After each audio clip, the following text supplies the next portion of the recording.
Silky Beat.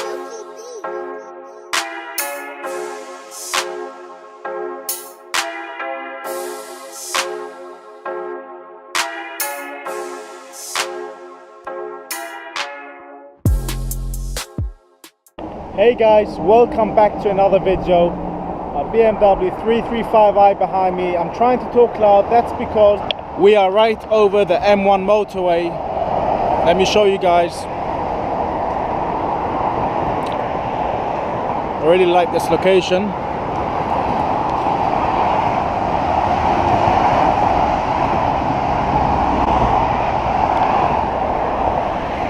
Let's get in the car and talk about this car. And in this video I want to talk about, is the BMW 335i a good first sports car to buy? The reason why I'm doing this video is I've been asked quite a few times, is it a good first sports car to buy? And I just thought, let me make a video about it. So I'm going to mention a few key points that you need to consider and a few reasons why I think it might be a good first car, or some reasons why it might not be the best car for you. So let's start first with, regular maintenance cost. Overall it isn't that bad, but before buying obviously a car, you need to look into things like maintenance and servicing, insurance for example. So it depends on your age, but if you are young, insurance could be quite expensive for this car. So yeah, there's many key points that you need to look into before even deciding, or before deciding to buy a car. Second thing is, another key point is, this car is not the easiest car to drive. So if you don't have any experience with a car with a bit of power and a rear wheel drive, you really need to take it easy, because this car, it's quite easy, especially if you add on power. Even stock, it's quite easy to get the rear tire spinning, and the last thing you want to do is end up in a bush or in a hedge, by taking this car to its limits without having some experience. And I guess if someone does go into this, it's obviously very important to take it steady. Don't just take the car to its limits in the first few weeks or times driving it, because believe it or not, most people who I've given to drive this car said it's not an easy car to drive compared to many other cars, like an Audi for example. An Audi S line or RS line is quite a lot easier to drive, even though they might have more horsepower. That's because, that's just my battery sign came on. That's because it's a four-wheel drive and this is a rear-wheel drive. So this is another key point you need to consider. Now, another good thing about this car, it's very tuner friendly. I'm sure most of you guys know it, and you can see my, you can browse through my channel and see videos and mods that I've done to this car. But it's very easy to find tunable parts and custom remaps or tunes and all that stuff, and the car goes really well with it. So that's a good thing, especially if someone who is looking to modify their car, or just add on a bit of power. So that's another good thing about this car. Talking about tuning it, you can bring this car up to 400 bhp. Talking about the N54 engine, guys, by the way, you can bring this car up to 400 bhp without any big deal, just with a few little basic modifications. That's almost 100 horsepower difference between a stock BMW 335 N54, and doing a few little tweaks like a tune and a few other little things, downpipes, intake and all those kind of stuff, basic stuff, and yeah, you get massive gains.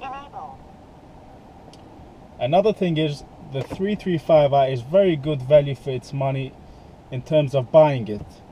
For 10 grand, 12 grand, 15 grand, depending on the year, mileage and all that, you can pick up one of those cars. You can even pick them up for less with higher mileage, or older model. I've seen them go as low as 7 grand on Auto Trader, but those are with high mileage and all that.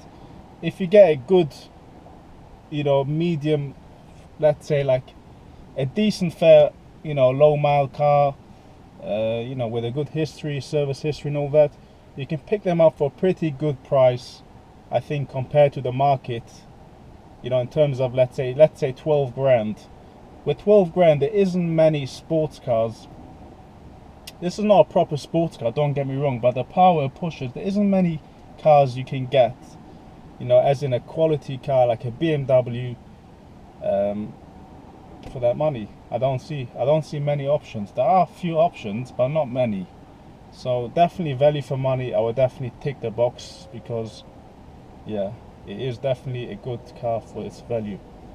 And there are also many other things you can do to the car, tuning wise or exhaust. You can get the exhaust sounding very nice. In my opinion, I think you can get very nice exhaust tone from this flat 6 engine. You know, with the right stuff, like a nice set of decathered downpipes or exhaust system. So there's quite a few nice things you can do to this car, and not spend massive crazy amount of money. If you're looking for a first sports car, I definitely think look into the 335i, because it gives you a lot for your money, and it's a car that, as far as I know, most people who have 335i's enjoy the car. Now, when it comes back to reliability, it's quite a common fault that the N54 engines could suffer from misfires. So that could just be sometimes coil packs, spark plugs, but in quite a few cases, you know, I had it myself, a fuel injector went. So reliability, it isn't bad, but it's quite common that misfires happen to those cars, especially if you even tune them. It will, you know, give it an extra chance to happen. So that's a bit of a downside, but it's not massive of a big deal. These things normally don't happen every week, you know, these things can happen once in a while.